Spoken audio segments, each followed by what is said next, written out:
Hey, Paper Guy here, back with another replay review. This time we got Yui. Don't know how to pronounce it, so I'm sorry if I pronounce it incorrectly with my awful American pronunciation. They are a Silver 1 team ranked player, and they haven't really played the rank ladder much, so this is kind of maybe their first foray into the rank ladder, potentially, if not one of their placement games. So they're relatively new to the game, asked me to come check their replay, and I'm happy to do so. They're playing against Crow, who is a Platinum 1 player. So, obviously, probably one that Yui will struggle against just because it's not quite in their ELO yet. But in placement matches, they try to figure out where you are by putting you against different ELO people. So, not to be unexpected. So, we're playing Japan versus Malian. I view this matchup in two ways. And really, if anyone who's playing against Malian, you have two options of taking the Malians. First, you just all in them. You don't let them get set up. You don't let their cow boom get going. You just go all in on them. You try to destroy their pit mines. You try to prevent them from leaving their base. You try to pressure them so that you don't have resources to set up their kaboom, and you beat them in feudal. Your second option is you go 2 TC immediately out of the gate, and then you wall up and you try to survive their initial castle push, and you rush castle. Because if you can survive their initial push and keep getting villagers, your eco will get better than theirs. Because the cow boom, while it gives a great initial eco, it's not like it's growing, and they're on 1 TC. So if you're on 2 TC, you will eventually outdo that boom. They'll just take you a little bit and you have to survive till then. So let's see how you take on the Malian cow boom in Japan. Also, I think Japan has a great, not great, but a pretty good comp against Malians. If you go, they want to make Donzos and Javelin Throwers. You open, in my opinion, you open Anas.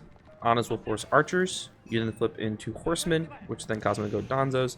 And then you mass Spearmen and Horsemen, and then you go not Spearmen. You mass Horsemen and Samurai, and you do a huge Samurai Horseman push, and it's pretty good in my opinion. Okay, so let's talk about the scouting pattern. You came up and around. Actually, I think you came this way and up and around. Instead, you want to try to clear as much of the map in your first go, because once you guys both age up, your scout's going to be focused along the opponent's base, and you don't want them to be away from there. So instead, what I would have you do is you should have gone to the middle, cut to the side, come back, and then dropped off sheep. And that should have given you a whole quarter of the map to open. You then come over here and clear all the way to your opponent's base, which they'll have hit feudal by then. You then check their opening, clear out the last quarter of the map, come back, check what they're doing, and then go back, drop off sheep, and you're going from there. Remember, scouting the entire game is critical. You want to be guessing as little as possible and making informed decisions as much as possible. So you're doing the 2-hour opening. Pretty good eco timing. It's obvious you checked the guide. Kuro storehouse placement. I would have put it here. Reason being is you have to think about where all the farms are going to be. You're going to have a whole group of farms that are open on the side here. If you put it back here, it's a lot safer. Wall here. And you're eventually going to put walls over here. So that protects all of the farms. So I would put it here. And if you're worried that, well, I don't know if the farm's going to fit here, that's fine. You'll get early wood, and as you clear the wood line, they'll start adding farms for you for free. But as much as possible, I'm going to put the cur in the back to keep it safe. I do like the spacing, though. Spacing shows you can fit a farm right here. Great understanding. So see, once again, you're kind of re-scouting the area you've already been. It is vital that you scout all of the map. 1, to see the resources on your side of the map. 2, to see the resources on their side. So if you're attacking their gold mine, and you push them with the gold mine, where's the next gold mine? Well, there's 2 back here. So you would immediately go and check the back, and he's probably setting up his next gold mines back there. And that's something you want to know. You notice they're out of berries. They're struggling for food. They're probably going to go over here. That's where the deer and berries are. So you're scouting your opponent's side fully to see all the possibilities. You're scouting your side fully so you know where you can go for resources as well. It's a Heron training work, so he's trying to be very defensive of his pit mine. Now, this does give him a lot of initial defense. It does mean he's getting a lot less gold because he doesn't have the Manticore. This also means that you can't push this at first because this is has a huge range. So you're gonna want to keep raiding on the sides here on his wood line. So that's cut off. So you go wood line, you raid the back side until you build up enough force so you can drop rain and push. If you're doing a feudal all in, that's what you would do. You wouldn't attack this directly. No, don't go in. You're gonna lose your scout. Okay. You would attack other things where his villagers have to be. And then once you've built up enough units, then you drop a random push. See those early villager splits? 5 on stone. Are we doing this for a very quick TC upgrade? We are. Okay. Interesting. I tend to just stay 3 or 4 on gold and get the TC upgrade naturally over time. This is very valuable. You're still getting gold while you're doing it. I actually like it a lot, honestly. So, nice. Barracks placement, though. So, some civs, you don't really need to care about the placement of your base. Other civs, it really very much matters. Japan is a civ where it very much matters the placement of your things in your base. This whole region around your TC needs to be future farms. And so, yes, you could always delete this barracks later as the game goes on. But it's easy right now since you know he's not going to pressure you. He's not making units to put the barracks up here to make sure you're keeping as much space open for farms as possible. Also, if you're going to be aggressive like this, you just want your barracks forward anyway. So you dropped the barracks, and now we're making units. Okay, so you want to be a little bit faster on making units. And if you're going to be aggressive, I like the 8 on wood. And what you should be consistently doing is every time you have 150 wood, you're dropping another production building. Because your goal of this build is that you're trying to just overwhelm them.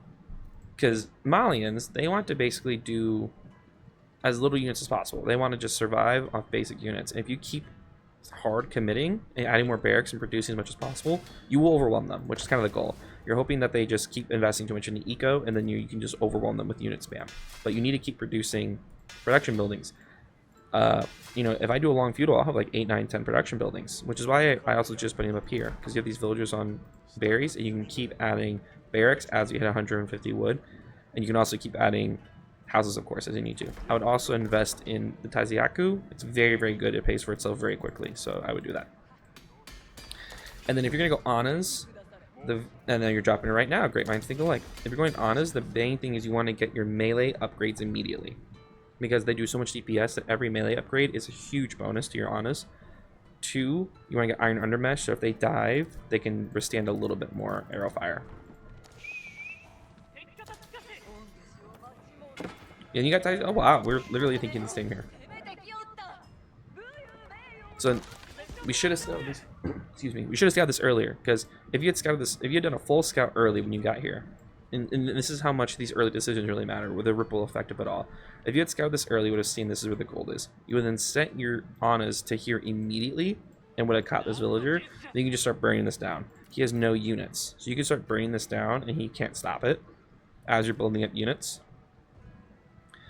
You scout again, you notice he has no production, so you immediately go siege engineering, you drop rams, and you push this one, and it's game over. But since you set them over here without checking, now they have to run all the way around the underside. It's going to take a minute. Why aren't they going over there? Okay. So we're doing a lot of early farms, which is fine, but I would keep adding production at first. You have a lot of food that you can still get. You have the berries up here. You have the deer over here. Once again, this is where lack of scouting hurts you, because you have berries over here. You have deer over here. With your Taizaku upgrade, your berry gathering is actually really good. So it's okay to stay on resources and let the farms come in naturally. This should be production until once you're starting to run low on the food on the outside, then you start adding farms. But until then, you're trying to go pure units. Second, we want to make sure we put the production on a hotkey, or we're tapping F1, we're used to doing that, and you're consistently queuing up more. So you have 2 queued up. I would want to keep mass queuing units. And you got the upgrades exactly what I suggest, so good job. Right now it's just about speed of response. You want to be already putting the pressure on this pit mine, and that's just a little bit later than you wanted to. We want to fix the rally point as well.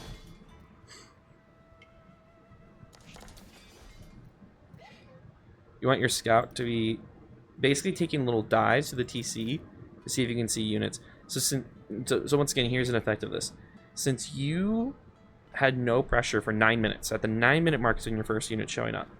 That's taking a very long time. You should have already be attacking at basically the 6-minute mark, or even sooner than that, and putting the pressure on him to make him feel like he has to make units.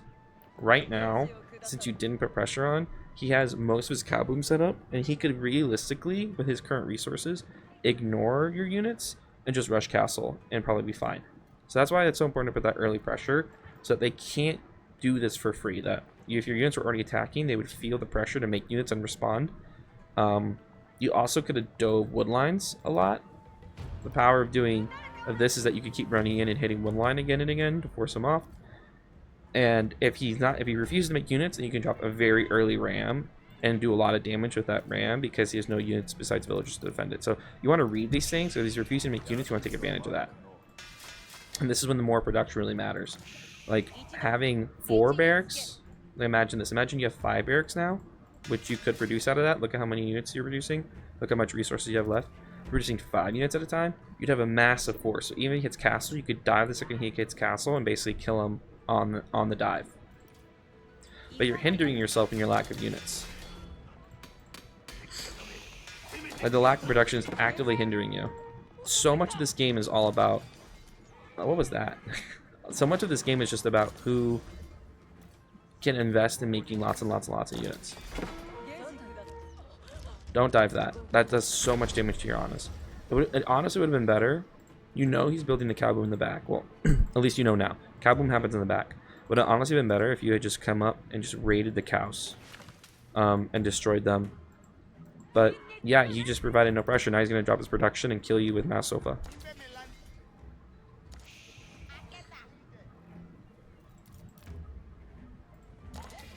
Yeah, at this point you needed to rush castle yourself and go mass spears. For the Sofa's mass spears.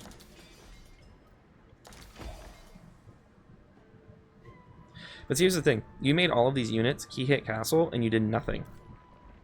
Like the second he hit castle and he has no units, you should have ran in under his TC and just tried to kill everything you can. Try to hunt these villagers down, burn down his cattle farms. Because the idea being is that if you don't, he's just going to make units and kill you. He's going to make better units than you have. So you need to use this now. Like you've made all these units, you need to use them. I'm not saying be suicidal, but you didn't see any units. You know he has nothing to stop you. Your Anas are faster than his villagers.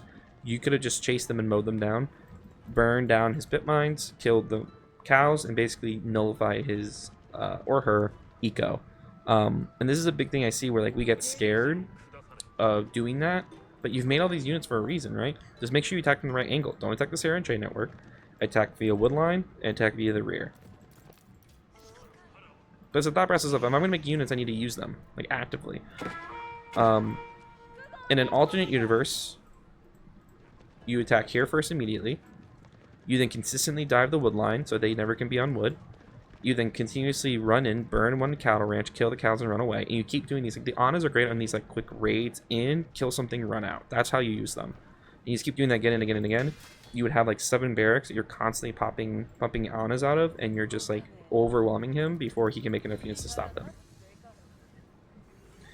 Irishing Castle, but it's a little bit too late. Because the Sofas are going to show up any second now. And your Anas just don't stand a chance against them. They have 5 armor. He even got the melee armor upgrade, which was really smart of him before he fought you. That's when you desperately need spears.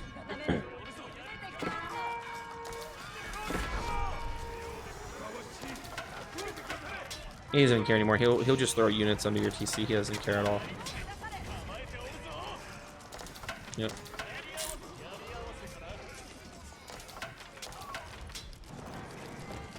Okay. So what do we learn from this?